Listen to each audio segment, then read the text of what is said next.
Antes de escuchar esta historia, debes saber algo. El río Magdalena no solo arrastra agua. Durante siglos ha cargado cuerpos, secretos y muertes que nunca tuvieron nombre. Muchos aseguran que, por las noches, el río llora. No es una leyenda.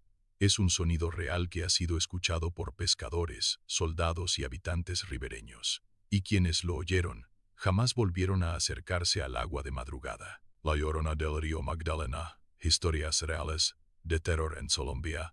Este relato no nace de una leyenda contada para asustar niños. La historia de la Llorona en Colombia está documentada a través de testimonios de pescadores, habitantes ribereños, reportes policiales incompletos y grabaciones que nunca llegaron a archivarse oficialmente. El río Magdalena, el más importante del país, ha sido durante siglos una vía de comercio, vida y también de muerte. A lo largo de su recorrido, cientos de pueblos se levantaron a sus orillas.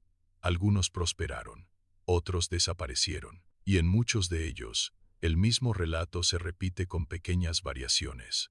Una mujer vestida de blanco, el llanto de un niño, y una advertencia que siempre llega demasiado tarde. Los primeros registros modernos aparecen en informes policiales de mediados del siglo XX. Patrullas fluviales reportaban escuchar gritos femeninos durante la madrugada, especialmente entre las 2 y las 4 de la mañana. Al acercarse con linternas, no encontraban a nadie. Solo el eco del llanto rebotando sobre el agua oscura. Pescadores de la zona de Mompox y Barranca Bermeja aseguran que el sonido no es un simple grito. Dicen que comienza como un sollozo lejano, casi imperceptible, y que poco a poco se acerca.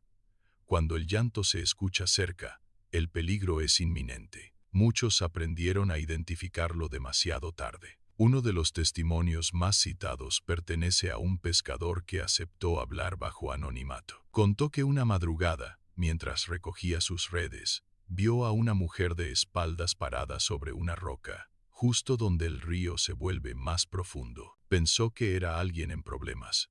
Cuando la llamó, la figura giró lentamente. No tenía rostro visible, solo un velo blanco empapado y un sonido que no parecía venir de su boca, sino del agua misma. El pescador huyó nadando hasta la orilla. Al amanecer, encontraron su canoa destrozada río abajo.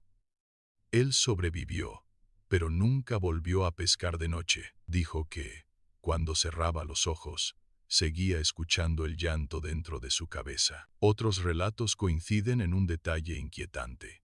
La Llorona no siempre se muestra, a veces solo se escucha.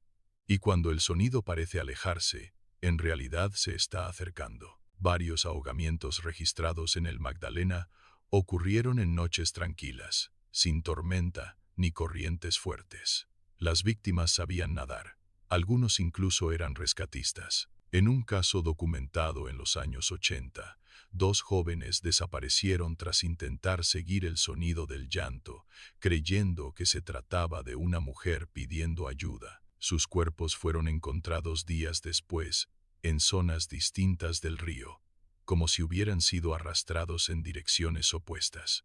Los informes forenses no lograron explicar cómo. Habitantes de pueblos ribereños aseguran que la Llorona aparece especialmente cuando el río está crecido. Dicen que camina sobre la orilla sin dejar huellas, que su vestido nunca se ensucia y que el agua se calma a su paso. Algunos afirman haberla visto cargar algo entre los brazos, envuelto en tela blanca. Otros aseguran que, cuando el llanto cesa de golpe, es porque alguien ya fue elegido. Un exagente de la policía fluvial confesó que durante un operativo nocturno escucharon el llanto claramente desde la embarcación.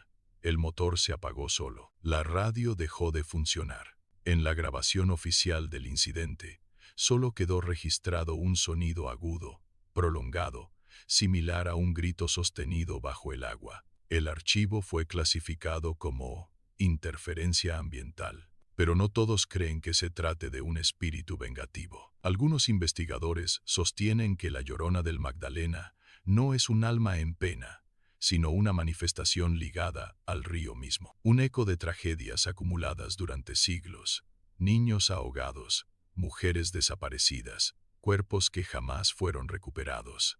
El río, dicen, aprendió a llorar. Hoy, en muchas comunidades, existe una regla no escrita. Nadie se acerca al río de madrugada. Los pescadores guardan sus redes antes de que caiga la noche. Los niños crecen escuchando la advertencia.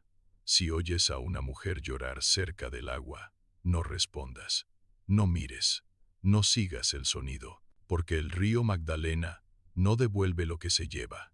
Y según quienes han sobrevivido al encuentro, el llanto aún se escucha, no como un lamento antiguo, sino como algo que sigue buscando, algo que no ha terminado de perder, algo que, cada noche, vuelve a llamar. Testimonios que nunca se denunciaron. Después de que los primeros relatos se hicieran conocidos en pueblos ribereños, comenzaron a surgir testimonios que nunca llegaron a registrarse oficialmente, no por falta de pruebas, sino porque quienes los vivieron prefirieron guardar silencio. El miedo, en muchos casos, fue más fuerte que la necesidad de ser escuchados. Uno de los testimonios más perturbadores proviene de un antiguo lanchero que trabajó transportando carga nocturna por el río. Aseguró que, durante una madrugada sin luna, escuchó el llanto tan cerca que sintió la vibración en el pecho. El sonido no venía de la orilla, sino del centro mismo del río. Al apuntar con la linterna, vio una silueta blanca flotando de pie sobre el agua, inmóvil. Cuando intentó acelerar, el motor se apagó.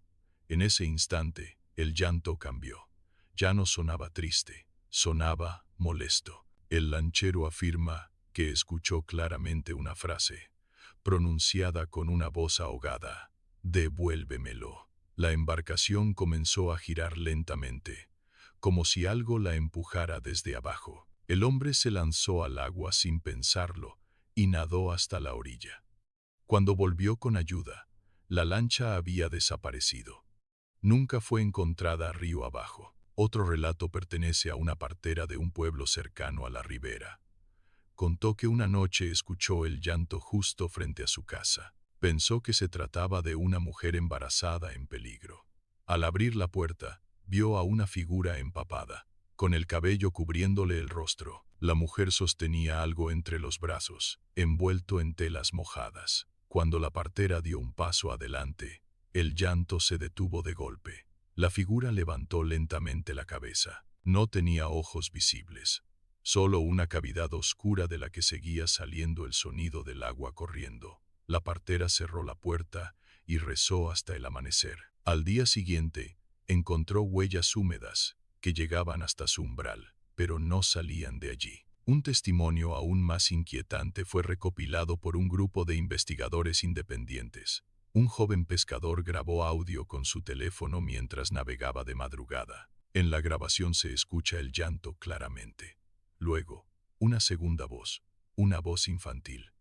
El niño parece responder al lamento, llamando mamá varias veces. El pescador gritó desesperado, creyendo que alguien se estaba ahogando. El audio termina con un chapoteo violento y un silencio abrupto. El pescador nunca volvió a aparecer. Su cuerpo fue hallado días después, atrapado entre raíces, con expresión de terror. El teléfono seguía grabando. Los habitantes más antiguos del Magdalena aseguran que la Llorona no se lleva a cualquiera. Dicen que aparece frente a quienes ya cargan una pérdida, a quienes han sentido culpa o dolor profundo. El llanto no atrae por compasión, sino por reconocimiento, como si supiera exactamente a quién llamar. Un exsoldado que patrulló la zona durante operaciones nocturnas relató que, en una ocasión, escucharon el llanto tan fuerte que todo el escuadrón se detuvo. Algunos comenzaron a llorar sin saber por qué. Otros sintieron recuerdos que no les pertenecían. El oficial al mando ordenó retirarse de inmediato. Más tarde confesó que, al mirar hacia el río, vio varias figuras blancas alineadas en la orilla, todas mirando en silencio. Desde entonces, ciertos tramos del Magdalena son evitados incluso por quienes viven allí desde niños. Nadie pesca, nadie navega, nadie se queda cerca del agua después del anochecer, no por superstición, sino por experiencia. Porque quienes han escuchado el llanto de cerca coinciden en algo aterrador.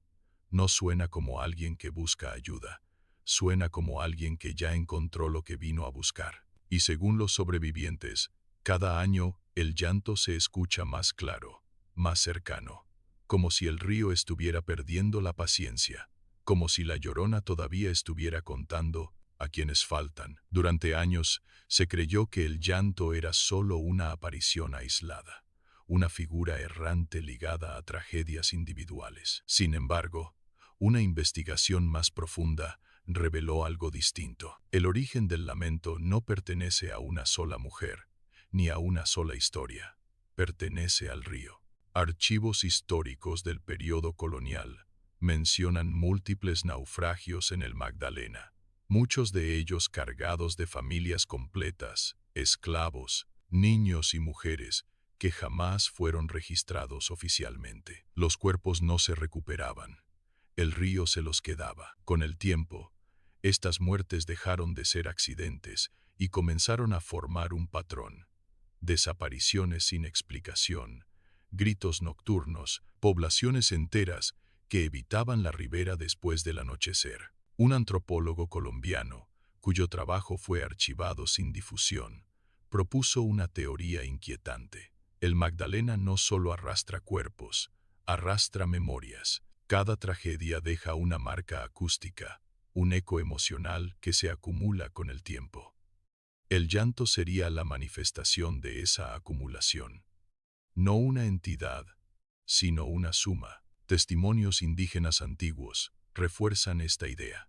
En relatos previos a la colonización, ya se hablaba de un río que grita cuando se le entrega demasiada muerte. Advertían que, si se ignoraba ese lamento, el agua comenzaría a reclamar de forma activa. Durante el conflicto armado colombiano, el Magdalena volvió a llenarse de cuerpos. Muchos fueron arrojados al río para desaparecerlos. Desde entonces, los reportes del llanto aumentaron de manera drástica, más fuerte, más cercano, más constante, como si algo hubiera despertado definitivamente. Un exforense afirmó que, en ciertas madrugadas, el sonido del río cerca de algunos pueblos no fluye de forma normal. El agua parece detenerse por segundos y luego retomar su curso con un sonido similar a una respiración profunda. Es en esos momentos cuando se escucha el lamento. La conclusión de los investigadores fue clara, pero jamás publicada. La Llorona no busca a sus hijos, busca que el río deje de recibirlos. Cada grito es una advertencia, cada aparición un recordatorio de lo que se ha intentado borrar. Por eso el llanto no cesa. Porque el río Magdalena aún guarda demasiados nombres sin tumba y demasiadas historias sin descanso. Hoy, el llanto sigue escuchándose en distintos tramos del río Magdalena. No todas las noches, no para cualquiera. Quienes lo han oído coinciden en que no suena como una súplica, sino como una advertencia tardía. Las autoridades continúan negando cualquier fenómeno anómalo y los informes oficiales atribuyen los sonidos al viento o a la fauna nocturna. Sin embargo, ningún funcionario se queda en la ribera después del anochecer. Los habitantes más antiguos saben que el río recuerda, que no olvida los cuerpos, ni los nombres, ni la violencia que se intentó ocultar bajo el agua. Por eso, nadie responde al llanto, nadie se acerca, nadie mira. Dicen que el día que el lamento se escuche en pleno amanecer, ya no habrá advertencia posible. Será señal de que el río está devolviendo todo lo que se le entregó. Hasta entonces, la Llorona no descansa, porque el Magdalena aún guarda demasiada muerte y aún no ha terminado de llorarla. Suscríbete y comenta. Tu voz mantiene vivas estas historias. Hoy,